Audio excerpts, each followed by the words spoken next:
ఓం నమో వెంకటేశాయ.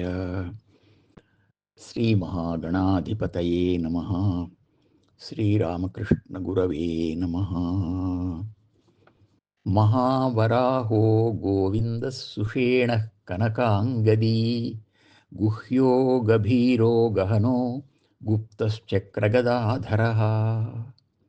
శ్రీ విష్ణు సహస్రం 58వ శ్లోకంతో నామస్మరణ చేసుకొని భీష్మ ఉపదేశం విందాం. హారీత గీత ద్వారా సన్యాసికి చక్కని మనశ్శుద్ధి ఉంటుంది అని తెలుసుకున్న తరువాత ధర్మరాజు, పితామహ, రాజధర్మంతో చిక్కుపడి ఉన్న నా మనస్సు పూర్తిగా సత్వగుణాన్ని ఎప్పుడు పొందాలి, ఆ గుణాన్ని కూడా వదలి గుణాతీతమైన పరమశాంత స్థితికి ఎప్పుడు చేరుకోవాలి అని నిరాశతో నిట్టూర్చాడు. భీష్ముడు అతన్ని ఓదారుస్తూ చెప్పాడు. అనుటయునా అతడిట్టులను అక్కురు భర్తకు వేగమేటికిన్ ఘనభుజ ఎల్ల చందములు కాలము తోడివ సుమ్ము వర్ణధర్మ నిరతి చిత్తపాకము క్రమంబునదెచ్చు కషాయ పక్వతన్ పనువడక అర్హుడే లగు నృపాల కుమారుడు సన్యసింపగన్. నృపాల కుమారుడు సన్యసింపగన్. ధర్మనందన, తొందరపాటెందుకు? కాలం అన్నిటినీ పరిష్కరిస్తుంది. క్షత్రియ ధర్మంలో ఉన్న నీకు క్రమంగా చిత్త పరిపక్వత కలగాలి. అలా కాకుండానే రాజకుమారుడు సన్యసించడానికి అర్హుడవుతాడా? వృత్రగీత ఈ విషయాన్ని స్పష్టం చేస్తుంది. చెబుతాను, విను. వృత్రాసురుడు ఇంద్రునితో యుద్ధం చేసి యుద్ధరంగంలో పడిపోయినప్పుడు అతని సైనికులు సురక్షిత ప్రాంతానికి చేర్చారు. రాక్షస గురువైన శుక్రాచార్యుడు అక్కడికి వచ్చి అతడు నిశ్చింతగా ఉండడం చూచి ఆశ్చర్యపడి కారణం అడిగాడు.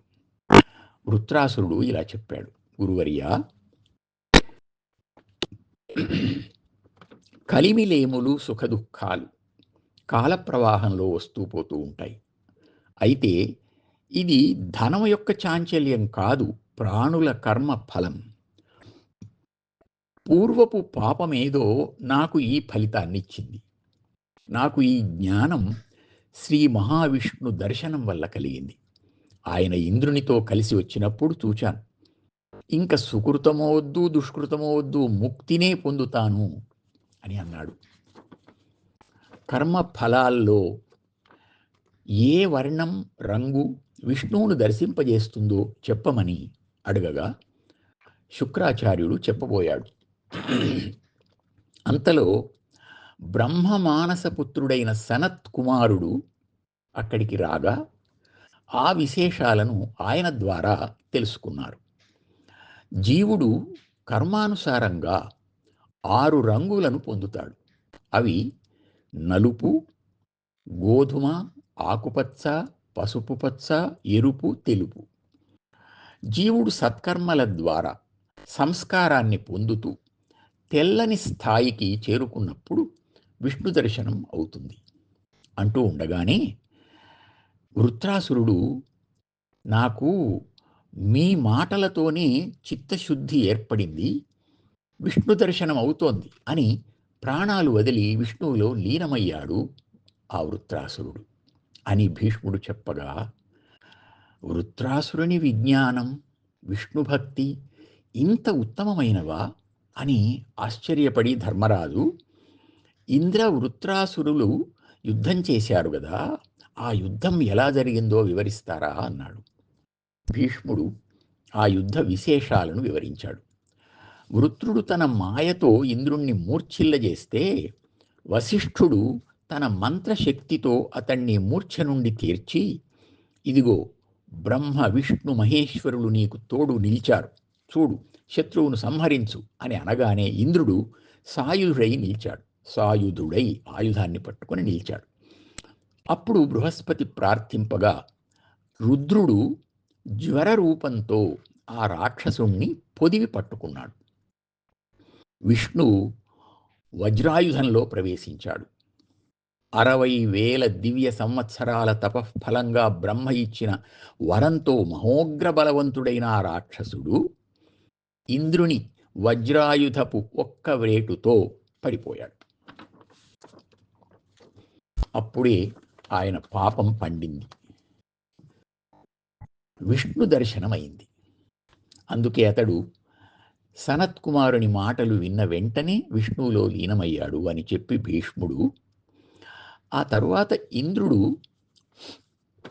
త్రిమూర్తులకు నమస్కరించి వీడ్కొని వెడుతూ ఉండగా బ్రహ్మహత్య అతన్ని వెంబడించింది. వృత్రుడు త్వష్ట అనే ప్రజాపతి కుమారుడు, బ్రహ్మవంశంలోనివాడు కనుక అతని సంహారం బ్రహ్మహత్య అయింది. ఇంద్రుడు తామరతూడులో దాక్కొన్నాడు గాని ప్రయోజనం లేకపోగా బ్రహ్మదేవుణ్ణి స్మరించి ప్రార్థించాడు. ఆయన దీనికి ఒక పరిష్కారాన్ని ప్రసాదించాడు. సృష్టికి మూలాధారాలైన అగ్ని, నీరు, ఓషధులు, మాతృమూర్తులు అనే 4 పవిత్ర వస్తువులలో దాన్ని ఉంచి వాటిని అపవిత్రం చేసే వారికి ఆ బ్రహ్మహత్య పాపం సంక్రమించేటట్లుగా చేశాడు. ఆ విధంగా ఇంద్రుడు పాప విముక్తుడై బ్రహ్మ అనుమతితో అశ్వమేధయాగం చేసి స్వర్గ సామ్రాజ్యానికి సార్వభౌముడై ప్రకాశించాడు అని చెప్పి భీష్ముడు, ధర్మరాజా, నీవు కూడా శత్రుజయం సాధించి గురువులను గౌరవిస్తూ భరతవంశ కీర్తిని సుప్రతిష్ఠితం చెయ్యి.